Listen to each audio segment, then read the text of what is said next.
कहा कि 520 करोड़ भेजिए यूपी में। सर यूपी में आपने अब तक 5 साल में कितने पैसे दिए और इस साल का देने का कितना पैसा देंगे वो मदरसा मॉडल स्कीम के साथ? 50,000 टीचरों को तनख्वाह नहीं मिली। मंत्री जी जवाब दीजिए इसका। आदरणीय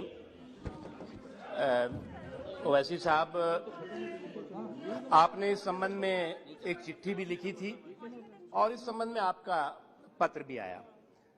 मदरसों में और इसके अलावा जितने भी शैक्षणिक संस्थान हैं उनमें अलग अलग जो हमारे केंद्र सरकार के और राज्य सरकारों के भी एजुकेशनल एम्पावरमेंट की स्कीम्स हैं, उसके तहत लोगों का एजुकेशनल एम्पावरमेंट हो, इसके लिए हम काम कर रहे हैं।